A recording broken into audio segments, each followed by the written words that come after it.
Fala galera, tudo bem? Estamos aqui juntos novamente num podcast dos Experts. Eu e meu irmão Zé Roberto.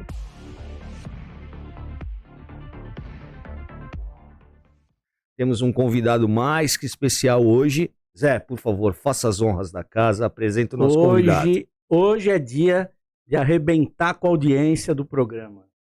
Porque é um cara super conhecido, cara é top. Além dele ser um dos maiores especialistas na área de segurança, ele vai falar da especialidade dele, eu tenho a honra de que ele trabalhe, inclusive, ao meu lado. Rapaz. Isso é sensacional. Vamos direto. Jefferson Barbosa, o popular Jeff. Bem-vindo ao podcast Experts. Jeff é ótimo, né? É ótimo. É ótimo. Eu era chamado na infância pelos amigos de Jé. Aí quando comecei a trabalhar, o pessoal começava a me chamar de Jeff. Aí eu falei, será que eles não se sentem mal me chamar de Jeff, né?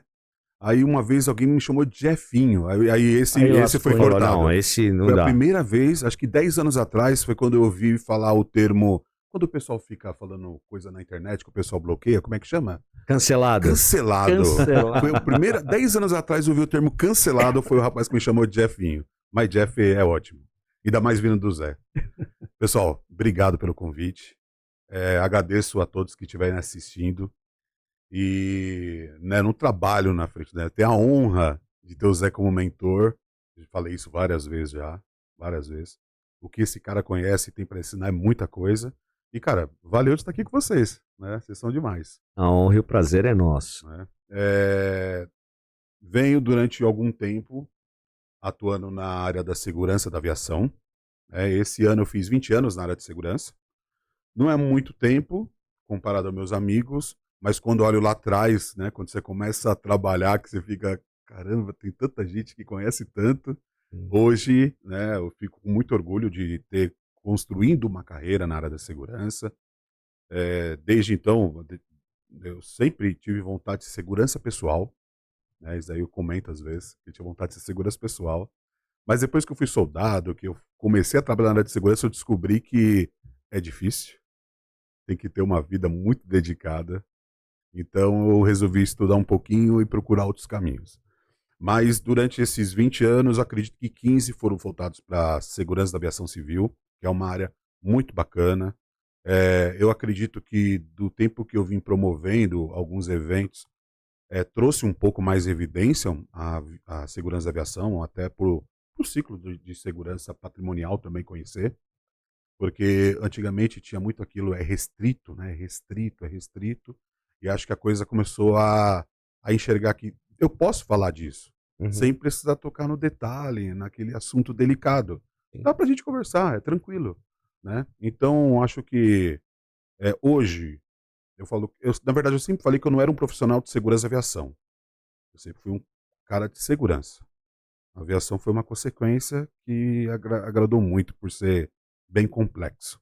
Então hoje, como eu estou atuando também na área comercial, com tecnologia e consultoria, então eu consigo voltar a falar que eu sou um profissional de segurança.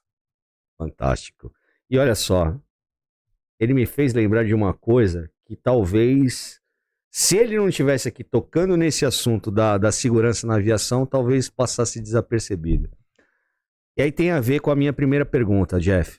Eu, há mais de 23 anos atrás, anos 2000, eu fiz um curso de condutor de veículo leve pela Infraero para poder acompanhar as operações intermodais que a empresa que eu trabalhava prestava esse serviço. Eu tive que fazer um curso de condutor, tem um curso especial lá para você conduzir carro leve dentro do aeroporto, lá em Congonhas. De lá para cá, nós tivemos uma série de eventos que devem ter mexido bastante com a segurança de um aeroporto, de um equipamento como é um aeroporto. Então, desde 11 de setembro, né, aos conflitos mais atuais que envolvem questões de espaço aéreo. Queria que você falasse um pouquinho disso. O que mudou de 2000, lá daquele curso que eu fiz na Infraero, passando por todas essas mudanças de segurança que envolvem a operação aérea, né? os dias de hoje, com esses conflitos que a gente está tendo? Enfim, o que tem de mais novo em termos de segurança para a parte aérea? Ó, a aviação, ela é bem reativa, né? Então acontece algum problema, ela tem um procedimento muito bem escrito, By the book, by total. the book, total. É isso aí. Na época que você fez o curso, os militares estavam à frente da segurança da aviação, tá? Perfeito. Eu acho que permaneceram até 2005, mais ou menos. E, os, e eu lembro que quando eu comecei, ainda tinha documentos dos militares em vigor. Eu comecei na aviação em 2007. E ainda tinha documentos dos militares em vigor. Quando eu olhava aquilo era fantástico, cara. Aquilo tinha tudo que eu precisava saber. Até detalhado que item era proibido, coisa de detalhe mesmo. Uhum. Qual na parte de carga, o que era vulnerável, o que era valor, né, videocassete, cartão de vale-refeição, as cartelas de vale-refeição, que era o que tinha de mais valioso Perfeito. na época, né? Então, assim, sempre teve uma regulamentação muito boa. O que aconteceu é que, apesar do mundo já seguir alguma regra desde a Segunda Guerra Mundial, já tem alguns critérios bem fortes de segurança, quando veio o 11 de setembro de 2001, nós tivemos algumas ações mais drásticas em questão de controles, treinamento intensivos, sistemas de segurança, até de blindagem e outros que foram criados, inspeção, né? Para quem eu era muito novo, mas para quem já voava muito, fala que sofreu muito na hora de embarcar, já ter aquela inspeção mais rígida no raio-x, né? Ser um trabalho mais complexo ali realizado pela equipe de segurança. Sim. Então essas foram as principais mudanças que veio ocorrendo. Só que o mundo, ele não para, né? Grupos criminosos, terroristas estão sempre procurando uma vulnerabilidade na segurança para poder atacar. Então, visando isso, constantemente vem uma regra nova. Teve uma regra interessante que já me perguntaram várias vezes, mas por que eu tiro o notebook da bolsa? Aí a galera, pô, mas eu não sei por que tira, mas é chato. Aí eu, não, é porque pode ter um artefato proibido. Mas como assim pode ter?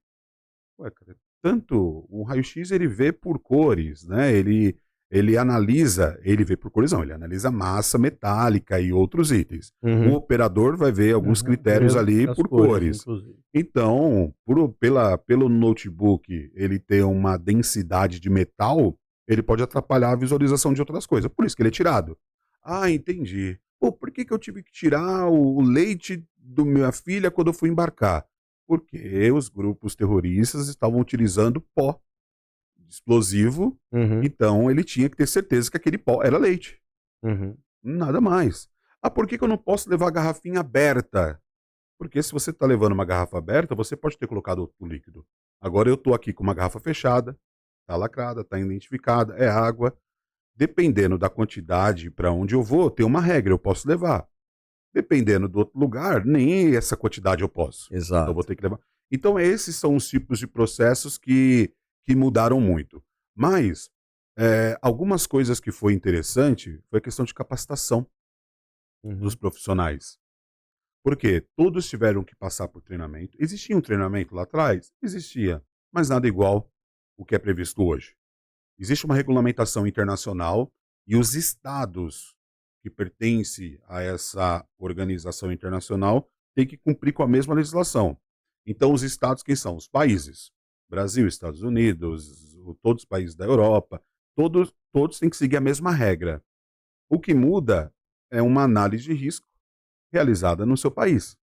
Então, eu posso ter um critério extremamente preocupante que eu vou ter que elevar o meu nível. Foi o que aconteceu com os Estados Unidos. Sim. Eles criaram um órgão novo para cuidar, que foi o TSA, para cuidar só da segurança. Foi criado após o 11 de setembro, inclusive. Uhum. Eles são bem rígidos, o critério dele. O Brasil não é. O Brasil é muito rígido dentro do nosso critério de risco. Uhum. E aí a gente teve vários treinamentos, que foi o treinamento básico para a segurança como um todo, que é o agente de segurança da aviação civil, também conhecido como APAC. O vigilante que vai trabalhar, além dele ter o curso de vigilante, ele tem que ter um curso para vigilante aeroportuário. Uma vez um executivo da área de vigilante falou: cara, mas eu não concordo.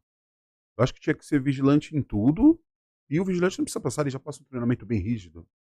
Cara, se a Polícia Federal não colocar o curso AVSEC lá dentro, não vai poder. Outra, quando ele faz o curso, ele recebe informações muito pertinentes ao aeroporto. Uhum. Quantos vigilantes faz o curso e nunca trabalhou na área? Verdade. Então é um monte de gente solto por aí com informações sensíveis. Uhum. Então, assim, não é a gente desmerecendo o profissional, que para mim o profissional de vigilante é extremamente importante, e eu fui vigilante, então Sabe da importância, sei né? da Total, importância, né? agradeço muito de ter escolhido esse curso lá na época. E quando ele vai fazer o curso de aviação, é para ele ter a informação daquele aeroporto. Por que eu tenho que tomar conta? Quais são os meus riscos aqui? Eu acho que se toda empresa, quando contratasse o cara, fizesse um treinamento para ele de 16 horas, falando os riscos dessa empresa e por que você está aqui, o cara ia trabalhar melhor. Sim. E a gente pode até falar um pouquinho disso depois. O cara ia trabalhar melhor. Então, vai o treinamento para o vigilante, vai esse treinamento de melhoria para o agente de segurança, na época tinha supervisor, gerente, aí mudou, virou de operador, que seriam, dividiram, né? Então, quem trabalha na gestão de uma empresa aérea vai ter um curso, quem trabalha numa gestão dos aeroportos vai ter outro, Sim. né? Então, eles criaram alguns processos de treinamentos bem mais rígidos. Lógico, para você entrar no aeroporto, você já tem que passar por alguns treinamentos de conscientização, que é importantíssimo. Quando você fez o curso de direção, né, na hora que você foi falar, não fui lembrando tudo. Uhum. Quando você foi fazer o curso, você passa por um treinamento de conscientização daquele aeroporto para você saber por onde é as vias, Exato. qual é a velocidade, que cuidado eu tenho que ter, qual é o risco de eu atropelar alguém ou bater, né? Afinal, você faz o treinamento, não é porque você não sabe dirigir, é Exato. porque se você bater um carro numa aeronave, é milhões. Exato. Né? Então é mais para seguro do que até pela segurança sua Sim, e das pessoas, né? Então tudo é feito pensando em algo, né? Você vê que é difícil alguém entrar no aeroporto e reclamar dos processos, Sim. né? Eu entro no condomínio, eu fico maluco. Não, segurança fez aquilo. Quando você entra no aeroporto, todo mundo fica tranquilo. São poucos, poucos. Por isso que tem os passageiros indisciplinados. Mas são poucos que criticam. Por quê? Porque acaba enraizando tanto e você tem a importância de falar assim, cara, se eu não passar, eu não vou viajar, eu quero viajar. É. Então você aceita, É o senso comum, é né, o senso comum, você aceita a segurança, Uhum. por isso que todo mundo às vezes admira, né, a segurança da aviação, que fala, não, lá funciona. Não, não funciona porque nós que trabalhamos na aviação somos melhores. Não, é porque todo mundo quer respeitar para fazer funcionar. Perfeito. Né? Então teve várias mudanças bem interessantes. Cara. Legal. Muito interessante porque ele conta a história lá do passado, quando a coisa acentuou na segurança. Sim. O ISPS Code, né, Jeff, quando ele veio nessa época do atentado, dos atentados aí das Torres Gêmeas, ele trouxe uma novidade para a gente no Brasil, que foi se atentar ao uso de equipamentos mais modernos e de tecnologias. Na época não era apenas tecnologias que a gente vê hoje. Tinha muito equipamento, era muito torniquete, catraca, vamos bloquear, vamos segurar. Você passou nesse período pelas empresas que você atuava como gestor da área de segurança. Isso. Como é que você viu essa evolução da tecnologia chegando? Você falou em treinamento, o pessoal tem que ser muito preparado, inclusive psicologicamente, para poder atuar numa área de aeroporto. Quando vem essa pressão, que foi os atentados lá da época de 2001, como é que ficou a cabeça do pessoal da segurança e aquela avalanche de equipamentos e tecnologias que tinham que chegar? Como é que o gestor da segurança agia com as pessoas e com a tecnologia nisso? Ó, a sensação de quem passou por aquilo, eu vou ter só por relatos.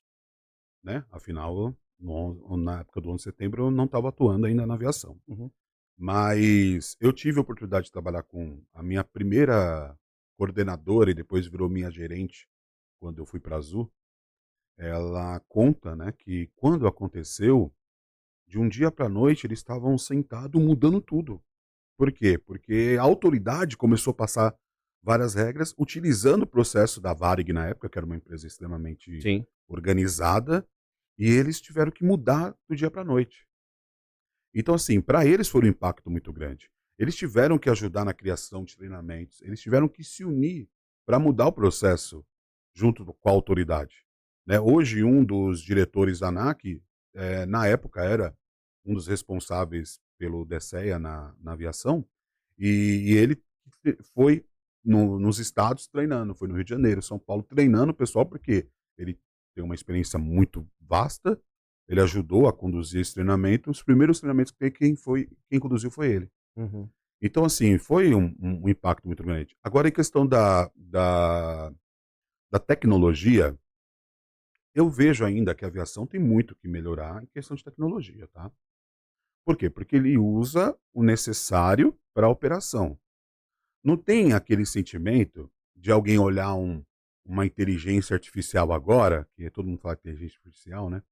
Olhou a inteligência artificial e fala: não, vamos trazer para a aviação porque vai ser ótimo. Não, peraí, vamos analisar. A minha operação funciona dessa forma. Sim. O que realmente vai melhorar? O que vai mitigar de riscos? Né? Qual o retorno dessa tecnologia? Ou só é algo bonito para eu colocar numa central e todo mundo achar legal? Modismo. É só por isso? Se for por isso, não vai ser. Não vai ser, cara. Tá funcionando um raio-x? O raio-x tem que ter uma imagem muito boa, tem que ter uma agilidade. Aos poucos, isso é interessante, aos poucos eles estão colocando inteligência no raio-x. Perfeito. Então, aos poucos o raio-x da bagagem de mão, ele começa a identificar itens proibidos. Isso é interessante, mas não está substituindo o homem. Ele está para ajudar o homem. A curacidade está maior. Isso aí. Hoje é bem difícil passar algo do operador. Uhum. Eles estão tão bem treinados. Eu fiz o curso de operador de raio-x. Na primeira vez que você olha no raio-x, você não vê nada, tá? Uhum. Então o cara faz um teste com você. Vamos lá, o que você viu? Não vi nada. Aí ele abre, tinha uma arma aqui, tinha uma faca aqui, tinha munição aqui. Eu falo, meu Deus do céu. E agora? Nada. Pô, tem uma bomba aqui. Eu falei, caramba, não tô vendo. Aí você fica, sei lá, 40 horas fazendo teste no raio-x, treinando. No último dia, cara, você bate o olho, você vê, parece que você tá vendo todas as formas, todas as cores, mesmo não tendo todas as cores. Parece quando a gente assistia a televisão preto e branco, que a gente sabia que o gorro do Saci era vermelho, não sei, e não tinha cor, cara. Como você sabia que era? Era a imaginação. Instintivo, né? É a mesma coisa do raio-x. Ele tá tão hábito naquilo, uma vez, na carga, um operador viu um círculo amarelo. E ele, é uma bola de tênis. Com toda a propriedade do mundo, assim. Não, é uma bola de tênis. Todo mundo, cara, como você sabe? Não dá pra ver que é uma bola de tênis, é uma mancha. Não, é uma bola de tênis. Não, é melhor abrir. Tá suspeito. Aí abriu o que era? Uma bola de tênis. Por quê? Ele tá acostumado. Ele tá vivendo aquilo dia a dia. Várias vezes eu fui do lado da minha equipe na época e perguntava: o que é isso daqui? Aí ele, chefe, é um carregador, isso aqui é uma bateria. Aí eu, não acredito. Ele assim, ó, abria na hora, inspecionava manualmente, é um processo. Sim. Aí eu olhava, não é mesmo? Aí ele fechava, tal, que era um teste que a gente fazia uma vez ou outra para ver. E ele tinha certeza do que ele estava falando, porque ele está acostumado com aquilo. Então a tecnologia do raio-x veio muito forte na época e vem melhorando, tá? Tem empresa, inclusive nacional, trabalhando fortemente no desenvolvimento de inteligência artificial para raio-x de carga, que é mais difícil do que o de passageiro, porque de passageiro está mais definido o que você pode e que não pode levar. Uhum. O da carga, você leva alface, leva camiseta, leva o eletrônico. Então é um pouco mais difícil. Sim. Né? Até por causa da bateria. Era para ser mais fácil, né? Mas pela bateria de lítio hoje, que é um risco, por alguns itens, então acaba sendo um pouco complexo. Mas já está desenvolvendo. Reconhecimento facial. O mundo já tem bastantes aeroportos operando com reconhecimento facial para embarque. O Brasil ainda está numa fase de estudos e desenvolvimento. Não porque não tem a tecnologia, mas pensando naquilo. Qual é a agilidade que vai trazer? A minha infraestrutura está preparada para isso? Afinal, o que funciona na Europa não vai funcionar aqui tão fácil. Sim. Tem que passar por um trabalho. O que funciona nos Estados Unidos, com 5G, etc., não vai funcionar no Brasil tão fácil. Olha a nossa geografia. Então, é feito com cuidado, não é por atraso. Sim. É feito com cuidado para que você não afete as operações, trazendo uma novidade, né? Câmeras. Eu tive a oportunidade de conhecer uma grande empresa aí global, onde o CEO dela na época, ele me apresentou reconhecimento facial por câmeras. E era da Ásia, né? Então, só dele identificar todo mundo lá eu já achava fantástico, porque é difícil, né? Não é fácil, é difícil. Mas assim... Pra gente é todo mundo igual, né? Pra gente tem sentimento. Só que assim, a inteligência ela não tá em cima da imagem. E o que é o interessante deixar claro. Quando você trabalha com reconhecimento facial, que é imagem, ela é falho. Né? A gente tem ali uma curiosidade de 60%, 50%, dependendo do equipamento. Sim. E é esses utilizados no condomínio, que não exige tanta segurança assim. Quando a gente vai trabalhar com que tem um algoritmo, que é esse mesmo nível que ele me mostrou, cara, não importa se a gente acha que é igual. Porque tem as diferenças, é algoritmo. Sim. Então, transforma o rosto da pessoa num modelo matemático, né? Cara, falando no mesmo tema, mas mudando de assunto, já viu aquela série CSI? Sim. Las Vegas lá, né? E aí tem um episódio que agora tem uma temporada nova, então eu tava assistindo todas de novo pra acompanhar. Aí apareceu um cara fantasiado. Uhum. E eles não conseguiam reconhecer. Aí o principal lá, não lembro o nome dele, ele pega a régua, aí ele mede, aí ele aparece com o algoritmo da medição e ele cria. Isso a gente tá falando de 2005. Né? Então assim, tava no começo, eu acho, do reconhecimento facial, né? Alguém pode desmentir aí depois, deixa nos comentários. Mas assim, foi legal você ver o cara fazendo na raça, né? Pegando a régua, medindo, para comparar com outra foto para ver se é a mesma pessoa. Né? Hoje a gente tem a tecnologia que faz isso. No Brasil, é reconhecido, utilizado em ponto estratégico, não tem por que você colocar na operação inteira. Sim. Né? Apesar da gente ter, na área pública dos aeroportos, bastante grupos criminosos visando roubo de bagagem, né? Que são golpistas ou é realmente ladrão de bagagem. Né, que está ali transitando o dia inteiro no aeroporto, ele sabe o que todo mundo faz, sabe como você vai deixar a bagagem. Né, eu fui dar uma reportagem aquela vez, quando teve a ocorrência das bagagens, e eu fiquei meia hora no droga, aeroporto. Né, que foi colocada nas duas moças que foram na Alemanha. E aí eu fui com uma emissora fazer uma filmagem no aeroporto de Congonhas para dar essa entrevista e explicar um pouco sobre cuidados. Meia hora que eu fiquei, eu vi tanta gente deixando a bagagem desassistida, abandonada, aí vai mexer aqui, deixa a bagagem aqui, vai não sei o quê. Cara, o pessoal não tem noção. Né? E aí tem um grupo especializado em enxergar isso também. Presta atenção só nisso. Melhor do que o cara da segurança que foi lá olhar isso. Eles estão toda hora olhando, eles são expert nisso. Então, assim, a tecnologia, quando vem, ela vem para ajudar nesses pontos. Como eu vou identificar essas pessoas? Né? Como que eu posso gerar alguns indicadores para poder levar mais rápido esses resultados para a gestão? Então teve algumas mudanças bem significativas, foi bem legal. Que legal. Jeff, aproveitando essa questão que você falou da mão de obra, da especialidade deles, dos operadores de raio-x, né? Hoje é notório, até estava conversando algumas semanas, 2 semanas atrás, com uma galera de RH, e a gente estava dividindo as dores de hoje você conseguir preencher vagas de TI. Uma porque o turnover está alto, né? Um próprio comportamento pós-pandêmico aqueceu o mercado de TI, as pessoas estão encontrando ofertas de trabalho, muitos brasileiros em empresas estrangeiras, até pela modalidade do home office. Então eles têm ofertas significativas no mercado estrangeiro, então as empresas estão com muita dificuldade de recrutamento dessa mão de obra especializada de TI. Traçando um paralelo Como é que é hoje o turnover, o preenchimento de vagas específicas para segurança aérea? Eu não vejo que é uma dificuldade nessa reposição do profissional ali de base, Tá, né, o essencial. Até porque quem vai trabalhar na aviação na área de segurança, não é o cara que sempre sonhou em ser segurança, que não é sempre sonhou, que seria militar, pô, não sou sim, segurança. Não, ele quer trabalhar no aeroporto, tá. é diferente o perfil. São poucos que vai trabalhar porque é segurança. A maioria quer trabalhar no aeroporto. Então o volume é enorme, tá? São poucos também, e os que têm são muito bons, e quando entra na área de segurança do aeroporto, quer sair. Então, assim, essa pequena porcentagem que permanece é a que vira excelência no negócio. Que legal. Tá?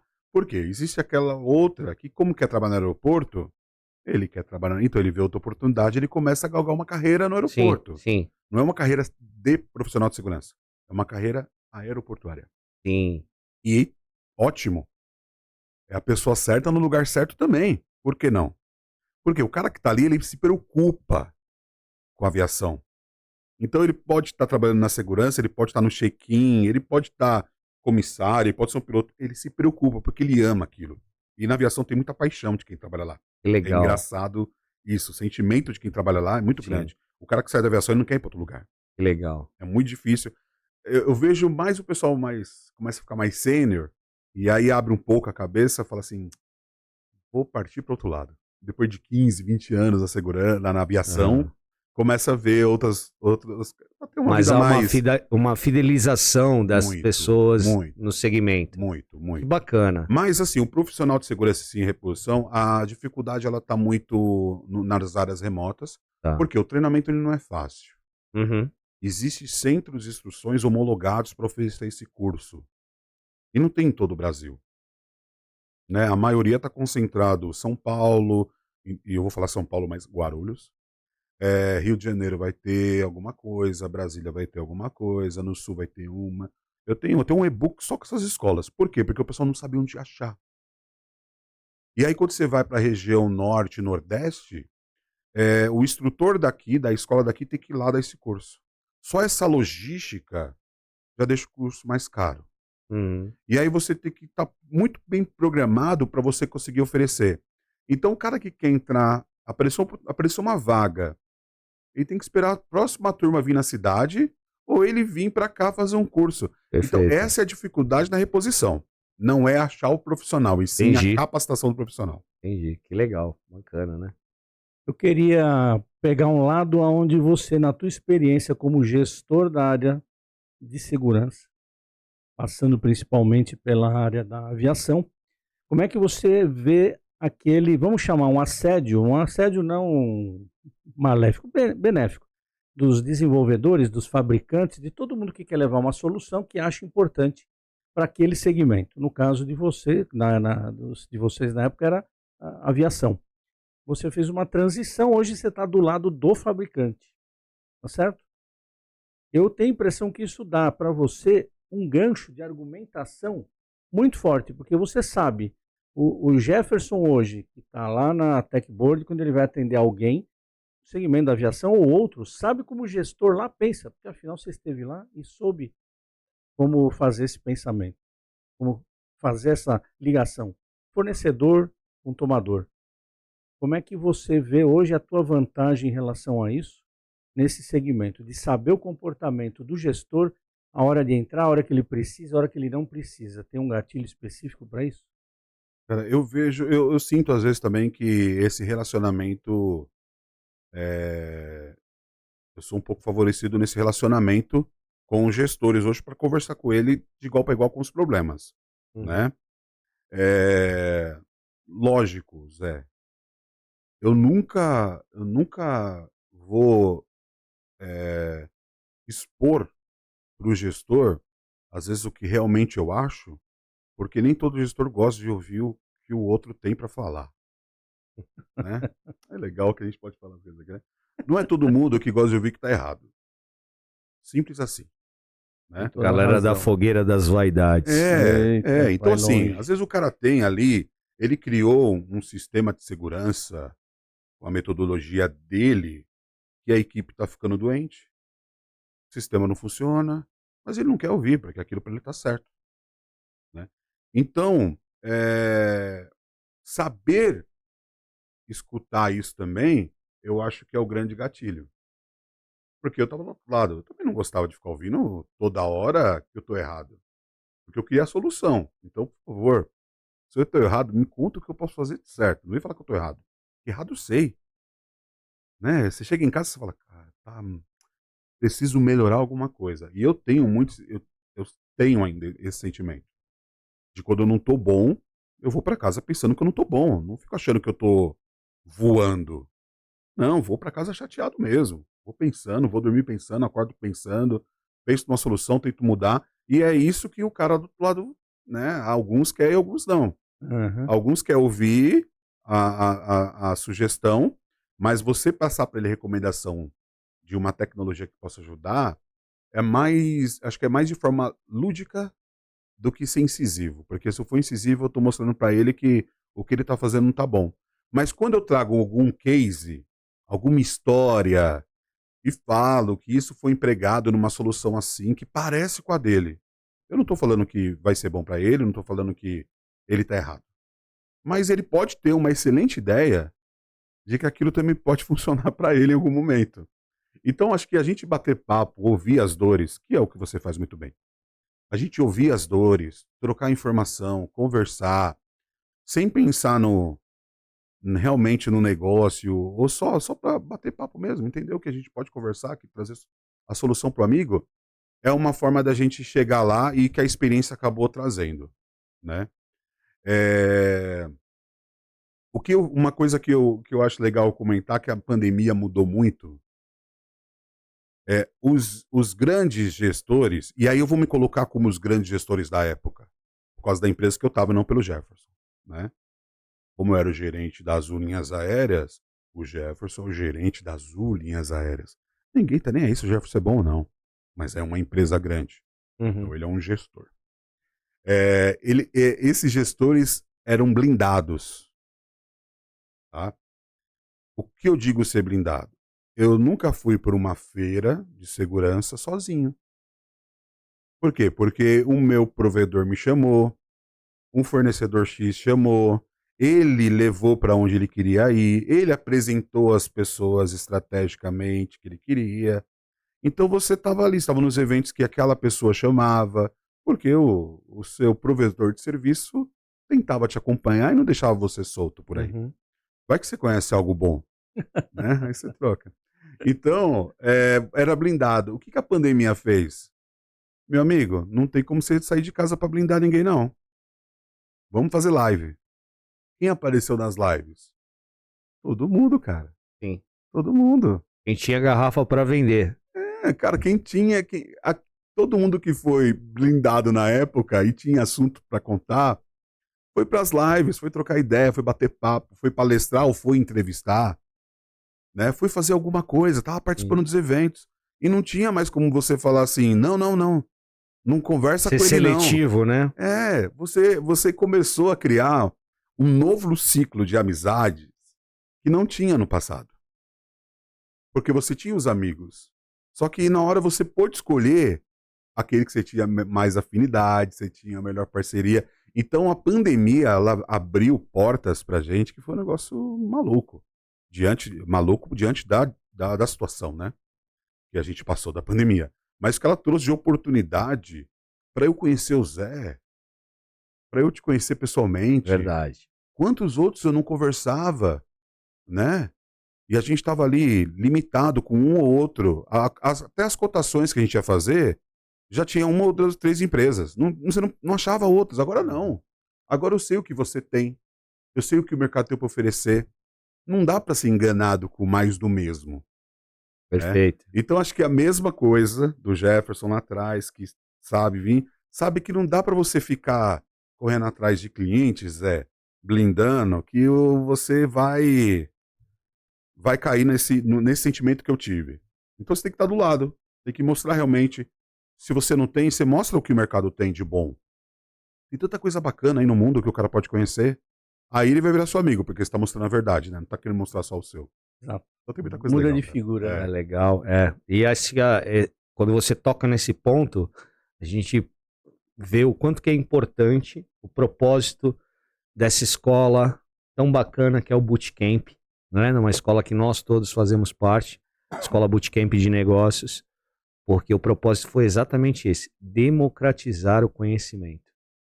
E é isso que a gente faz todos os dias aqui no podcast, eu, o Zé, o Ozawa no podcast dele, né? O Colette e o Meduri, né? O Gabriel Meduri no podcast deles. Então a gente tenta ao máximo, o Luquinhas cubando no podcast deles, quer dizer, já são 4 podcasts da Escola Bootcamp de Negócios, democratizando o conhecimento. É exatamente isso. Mas acho que na tua fala anterior tem coisas que me identificam muito e que conversam muito comigo, né? Esse incômodo de você ir para casa pensando em algo melhor é o mindset do Kaizen, né? Da melhoria contínua. O povo oriental tem tão forte isso, né? O cara vai para casa todos os dias pensando em como fazer melhor. E aí isso te provoca realmente a voltar no dia seguinte. O teu conhecimento de chão de fábrica, e aí isso é primoroso, né? Você ter esse conhecimento que te permite chegar no chão de fábrica e poder conversar com as pessoas. E aí entra a segunda parte mais importante da fala dele. É você fazer perguntas abertas. É você ter escuta ativa, né? É o mais Não simplesmente já fazer a tua pergunta esperando uma determinada resposta. Não. É você abrir a tua pergunta e deixar a pessoa dar a resposta dela livremente. Nem todos estão preparados para esse tipo de exercício de escuta ativa, de pergunta aberta, de ida ao chão de fábrica, né? Usando o método TBC, tira o bumbum da cadeira, tira a bunda da cadeira, fera. Entendeu? Então, acho que isso é primoroso. Dentro de tudo isso, né, que eu falei, Kaizen, escuta ativa, qual foi o maior aprendizado do Jefferson, gerente de uma grande empresa aérea, você traz hoje para a tua vida, você traz hoje para as tuas turmas que você forma, né? Eu sei que você vive dando curso, com uma maestria total e domínio total, autoridade nesse assunto, que é a segurança aeroportuária. O que você trouxe de aprendizado dessa fase corporativa para agora para esse mundo de empreendedorismo? Cara, tem tem um tema que eu promovi quando eu estava como gestor na Azul, que é alinhamento de expectativa. O alinhamento de expectativa, ele pode ser entre a equipe com o seu líder com a sua equipe, com o seu par, com o seu gestor, 360. É um alinhamento de expectativa que eu tenho com vocês. Quando eu vim aqui, falei, e aí, o que a gente vai falar?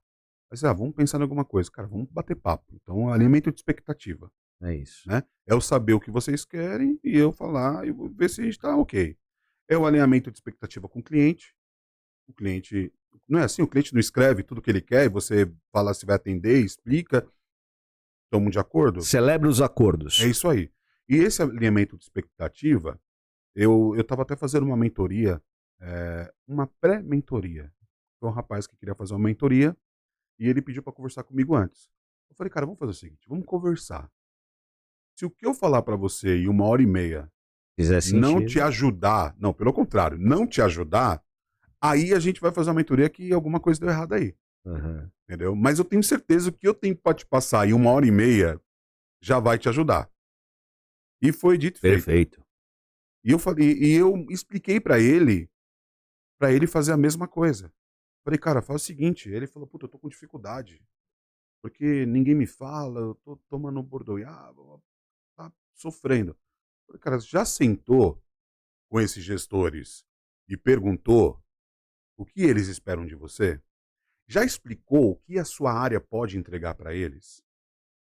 Porque assim, no momento que você senta com esses gestores e fala para eles o que a sua área entrega para ele, o que você espera da área dele, eles vão ficar mais confortáveis e falar, cara, eu acho que o Jefferson não tá me devendo hoje não, porque ele me explicou, não é responsabilidade dele.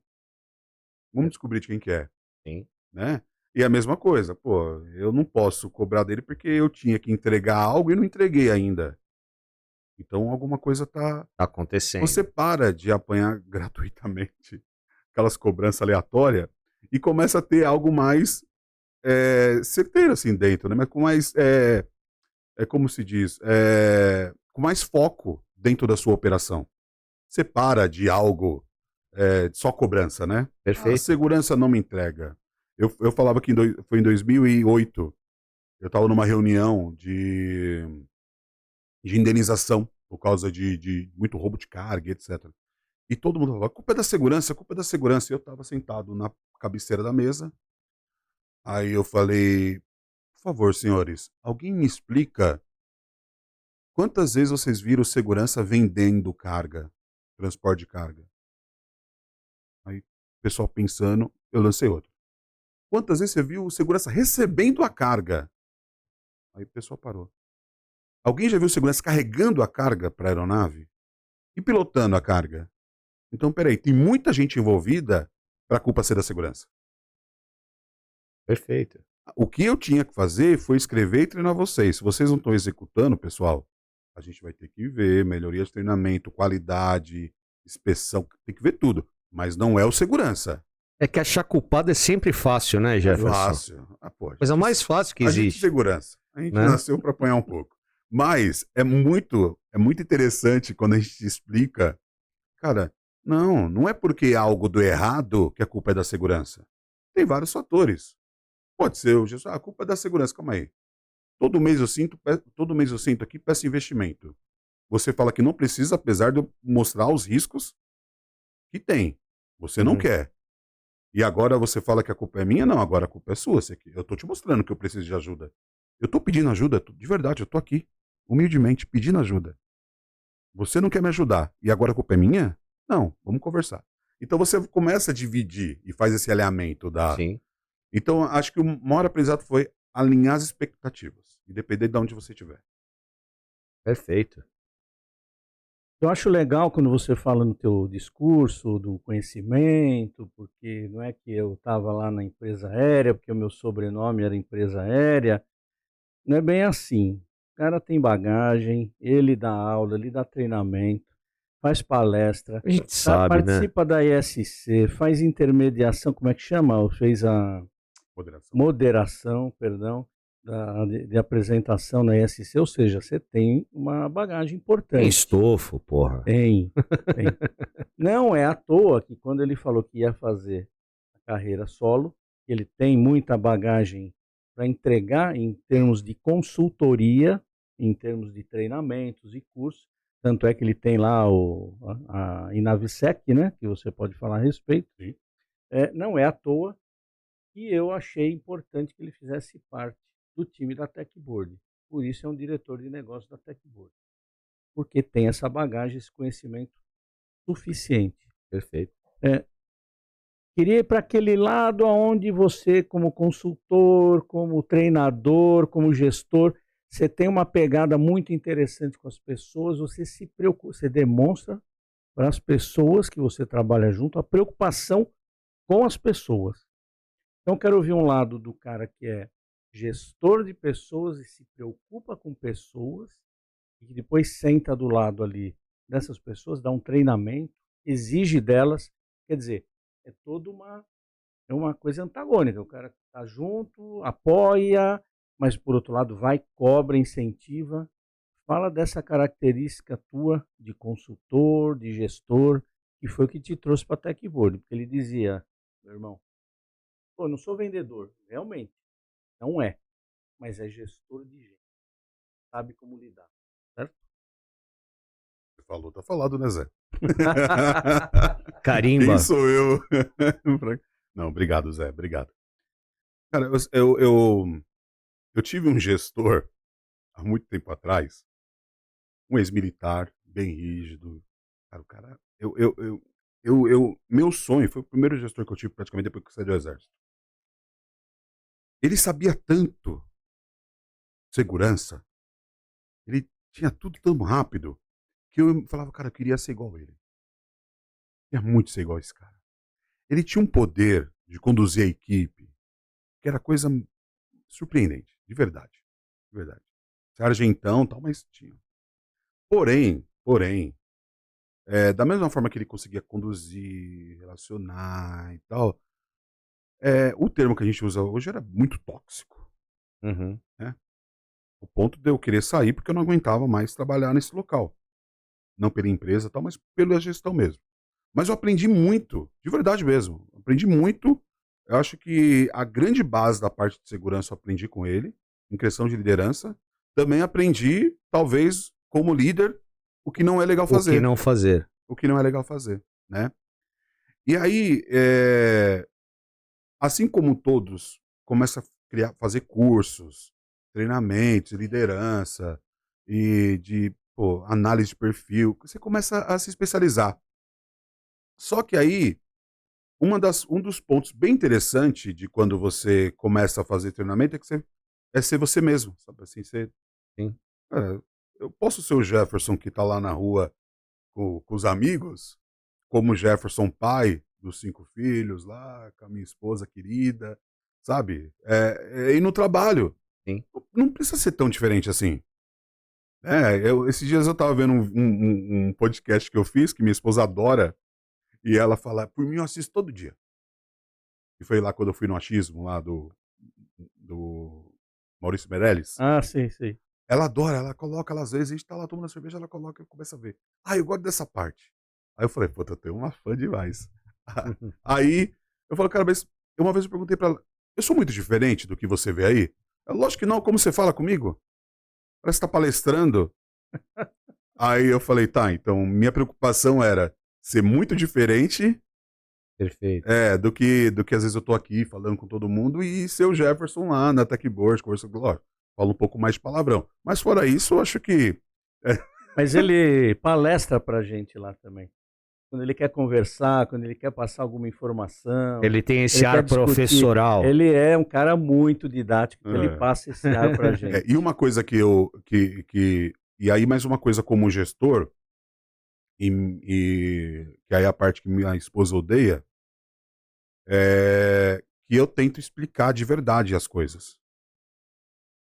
Eu falo, eu não preciso saber palavras difíceis para poder te explicar algo. Perfeito. Eu só tenho que deixar claro para você isso. Então, às vezes não adianta eu só falar sim ou não.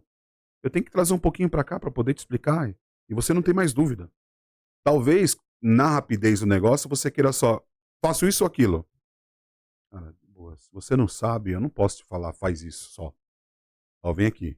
Por que você tem que fazer isso? Aí eu vou ter que explicar um pouquinho para você conduzir. Acho que é esse o caminho. Sim. Tentar mostrar a base antes da pessoa já ir para os finalmente, porque às vezes ela pode ter um resultado muito bom já indo direto. Mas se ela realmente não entendeu ali a base, amanhã ela não vai saber fazer. E aí eu fico um pouco. É, como quando você não fica. Não fico satisfeito com o resultado que eu levei. É igual nos cursos. Eu sempre começo o curso contando a história da aviação. Aí teve o cara que falou, pô, mas é maçante, né? Eu sim, é maçante. Mas se você não entender porque um dia teve uma organização internacional que criou tantas regras assim, assim, assado, que a aeronave foi criada para isso, virou isso, virou isso, virou. Você não sabe o que você está fazendo hoje. Você só é uma maquininha ali, ó, produzindo o que a gente está pedindo. Eu não quero que seja uma maquininha.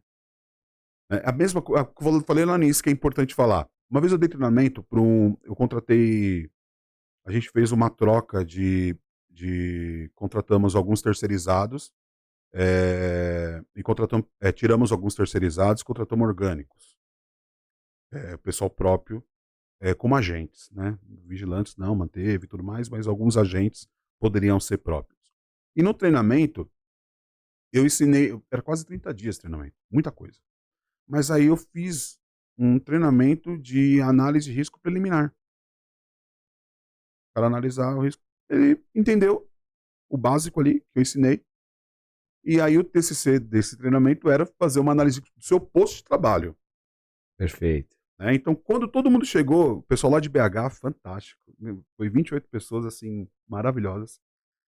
Todo mundo chegou e mandou uma análise de risco. Alguns estudou um pouco mais e mandou realmente um trabalho fantástico. Outros pediu autorização para o líder para dar uma voltinha e fazer algo mais detalhado. E o outro só pediu exatamente o que eu pedi. E tá certo também. Esse tá mais certo, na verdade. Mas assim, todos entregaram um material maravilhoso com base no que você pediu. E foi um treinamento simples. E aí quando me perguntou, mas para que você pediu para eles fazer a análise de risco do ambiente de trabalho? Eu falei, porque no dia que o segurança para no seu posto de trabalho e ele entende a importância da sua atividade perante ao risco daquela localidade, ele vai se sentir um ser humano melhor. Porque no dia que você coloca um cara numa portaria, uma prancheta na mão, uma caneta, e pedir para ele controlar os acessos, mas você não fala por que é, ele não vê a hora de acabar aquilo e ir embora, porque ele não tem importância. Não tem, sabe o que está fazendo. ele não tem propósito. Não tem propósito. Não Exato. tem propósito. Agora, se você mostra que ele anotar os acessos, controlar as placas, vai evitar não sei quantos mil de roubos pela empresa, fraude e aquilo. Ele fala, eu sou importante para essa empresa. Eu sou uma célula importantíssima para o departamento de segurança. Eu faço parte disso. Eu não sou só o cara do cara crachá. Sim. Da piada, né?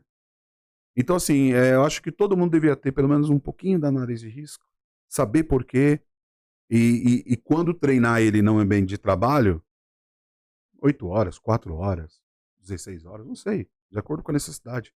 Entender a importância desse porteiro, desse vigilante, desse agente de proteção, do porquê que ele está ali, o quanto ele é necessário para a empresa, que não é só para cumprir tabela. Ele realmente é importante, porque senão ninguém ia pagar o dinheiro para ter um cara daquele ali. Sim. Né? Então acho que quando fala de liderança, cara, eu sempre estou pensando nisso, do cara entender a função dele lá, por que ele está lá. Eu acho ele um cara super líder, ele lida muito bem com o pessoal. Dá exemplo. Por isso que eu vou no calcanhar dele agora. Agora, nós vamos para o final do programa e eu vou deixar para o Andrade fazer o fechamento. Como o Andrade fez o cursinho lá que ele falou, de pilotar o carro lá com o Santos Dumont, lá dentro de Congonhas. Pilotou o carro do Santos Dumont. Santos Dumont foi de 1906 ou não sei quanto. Coitado. Como ele fez lá o negócio do aviãozinho e tal, não sei o quê. E o Santos Dumont que inventou o relógio assim e tal. Não tem uma história bacana? Tem o relógio. Vou deixar, de pulso. Meu irmão, a última para você. Pra dar um aperto ali no. Eu vou dar um aperto nele, eu vou fazer que nem zagueiro de várzea. Eu vou no tornozelo dele medalhinha. Agora. Vou no eu morro de medo de tornozelo. futebol, que eu acho violento. Imagina, pergunta o que é o esporte dele. Não, eu jogava futebol americano. Então, imagina, coitadinha. O futebol é violento. O rugby não. Não, quebra. Machuca. Machuca. Aquele escravo na. Futebol americano. Imagina se ele dava umas pancadas. Mas, Jeff, fala uma coisa pra mim. Você agora, do outro lado, né? Do outro lado, maneira de dizer, eu acho que como gestor de gente, gestor de pessoas, você continua com a parte nobre, que é o desenvolvimento de pessoas, de capacitação de pessoas. Você só pode escolher uma dessas habilidades comportamentais. Hoje o grande dilema é que os requisitantes de vaga não sabem pedir. Eles pedem por habilidade técnica. Essa é a expectativa, né? Como usando o meme da garotada, essa é a expectativa. Ele pede habilidade técnica para uma determinada vaga. Só que a realidade, ele espera uma realidade preenchida com habilidade comportamental. Então ele pede o técnico, ele pede hard skill, mas ele no dia a dia ele espera que seja atendido com as soft skills. Se você tivesse que escolher uma dessas duas habilidades, relacionamento interpessoal ou comunicação, com qual das duas você ficava? Só pode escolher uma, não pode escolher as duas. Eu como gestor. Isso. Cara, os dois são... Não, os dois são do... Eu sei, a pergunta é pra isso. Você tirou a parte técnica do lado. Isso. Ah, tá. Você tirou a parte técnica. Exato. Tirou. Aí você... Exato. Mas a ideia é essa. Te colocar numa posição É. desconfortável. Apesar da comunicação, na minha opinião, fazer parte do relacionamento interpessoal, eu ficaria com o relacionamento. Fechou, você entendeu? É Tava isso, falando irmão. pra você? Falei pra você? Caramba. É isso. Não, sem relacionamento não dá, cara. Exato. As relações humanas têm que sobressair sempre. A comunicação você vai desenvolver, você vai trabalhar, mas relacionamento interpessoal Mas, a comunicação, e aí eu vou falar uma coisa, você se comunicar bem com outro ser humano é importante é também. o que faz. É o que faz importante a também. relação. Não é menos Porque, assim, importante. uma coisa é você saber se comunicar e falar em público. Isso. Tá? De boa, isso é difícil mesmo, né? Dependendo de onde você vai, é difícil. Dependendo do evento que você tá, vai dar nervoso do mesmo jeito. E é normal. Todo mundo vai ter isso. Mas você sentir dificuldade de sentar, né, ao lado ou na frente de duas pessoas fantásticas, de não saber conversar, ou não é conversar, né? Pô, a gente tentar desenvolver alguma coisa legal aqui. É isso. Entende? Eu acho que é o melhor. Né? E esperar que o pessoal que tá lá em casa tá entendendo também. E tá acompanhando a gente. E tá gostando do assunto. A Que gente acho que é tem gostoso, certeza né, cara? disso. Você cumpriu essa tarefa com maestria, meu irmão. Muito obrigado. Tá bom. Até Essa que era a gente não falou palavra muito, que eu né? queria. Mandou bem. O Jeff manda E a gente não muito falou muito bem. parte técnica, né? Por Verdade. incrível que pareça. Que é bom, é a parte que eu mais gosto, sabia? Quando chama pra conversar? Não ficar muito no técnico, né? Que às vezes é... Tecniquez Não, é e também muita chato. é aula. maçante, porque é muito isso que você falou. O cara pede aquela característica. O cara tem que ser bom na técnica. E depois quer que o cara tenha comunicação, que se dê bem, que dê tudo certo. Eu acho que existe Complicado. fases. Tem fases, mas a coisa Você inicial tá é que galgando, legal. atrapalha isso. Né? Pega um pouco o técnico ali e depois se Isso. especializa. Eu posso aproveitar para dar um recado, já que... Você Aproveite. deve. Porque O espaço é todo faz teu, irmão. 20 minutos que o Zé falou, vamos pros finalmente. E eu fico preocupado de cair do ar, sabe? Daquela tela azul, do nada.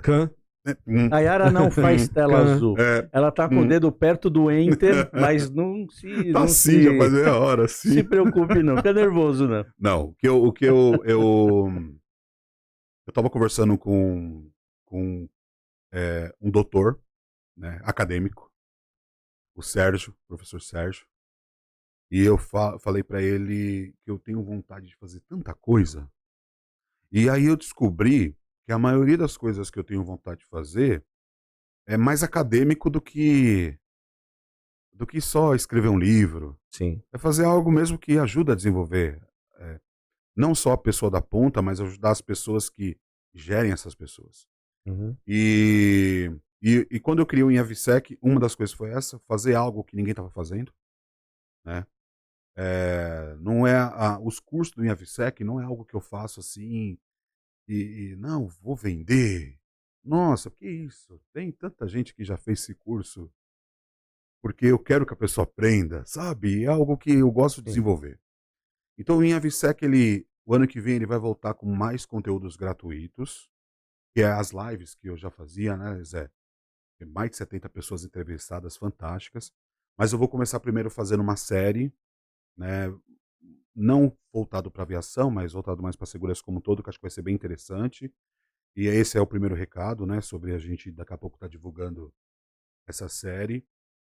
Eu sempre faço alguma coisa voltada para 10 episódios, paro um pouquinho, volto, porque essa coisa rotineira às vezes cansa pra gente, vocês sabem. Sim. E pros convidados também, você não dá tempo pros convidados maturar novos assuntos, então é legal. Uhum. E também um trabalho que eu tô começando a escrever a ideia que vira um livro, né? Sobre a segurança da carga. Focando no modal aéreo, mas vai ser o intermodal como um todo, porque não tem como você falar Não de tem uma coisa e você sentido falar só do de outro. um, né? Sim. Depende um do outro. O intermodal como um todo, isso daí já está sendo gabaritado para sair um trabalho legal. E um outro trabalho que eu quero iniciar também, que acho que vai acabar virando um livro, provavelmente, vai ser sobre fatores humanos. A aviação fez um trabalho muito legal sobre os fatores humanos na segurança, voltado para o agente de segurança que está lá no raio-x, a priori. Por quê? Porque tem muitas outras ações. Mas aquela é a mais estressante. Dependia de pouco mais de atenção. E eu acredito que o nosso mercado de segurança patrimonial precisa ter um trabalho de fatores humanos bem feito também. Eu posso falar aqui que tem ou não tem, quem faz pode ser que brigue comigo, e quem sabe que não conhece, sabe porque então não está sendo muito bem promovido. Sim. Mas eu acho que os seus convidados aqui, vocês, né, acho que em breve a gente pode se reunir e fazer um trabalho sobre fatores humanos, a melhoria do profissional de segurança na segurança privada, desde o vigilante, sobre a trilha de carreiras que pode ser desenvolvidas, que é algo que eu também venho rascunhando. A segurança, ela é uma área muito importante, ela é uma área de sucesso, aonde eu comecei na segurança e, graças a Deus, né, pago minhas contas com a segurança, vivo com a segurança, né? Meu pai foi metalúrgico, se aposentou como metalúrgico e foi maravilhoso como pai, e eu quero que meus filhos tenham essa imagem. E meu pai é um bom pai e ele foi segurança a vida inteira. Pronto. Posso fazer outra coisa? Posso. Mas foi o cara da segurança. Assim como você é um cara de segurança há muito tempo, né? O Zé é um cara comercial há muito tempo, conhece mais segurança que a gente, fala que não conhece. Tem estrada pra... foi lá, Tô quieto. foi o CT na baliza das aeronaves lá no Pois Santos é. Do Dumont. Santos Dumont. Na época Ele que você tinha- foi lá, Ele Ele falou de tinha- mim, mas balizar, ele ele que tava tava lá. lá colocando cone pra você não bater. Exato. É antigo também. Aham. Então, Vai assim, acabar esse esses, programa já, viu? esses trabalhos que eu acho que a gente pode desenvolver vai ser muito interessante para o mercado de segurança, igual esses outros que os amigos vêm criando, livros e checklist e os eventos igual esse que a gente Legal. está gravando hoje. Então, parabéns aí pelo trabalho e obrigado pelo convite, cara. É isso. Quem agradece é a gente, a sua presença, muito gentil, muito simpático, sempre fala muito bem. Você viu que ele é muito didático, é assim que ele age com as pessoas, é assim que ele age. Eu já tive o prazer de ser entrevistado num programa dele, muito legal. Deixa a gente falar à vontade, igual a gente deixou ele aqui, tentou retribuir, Perfeito. e a gente só agradece.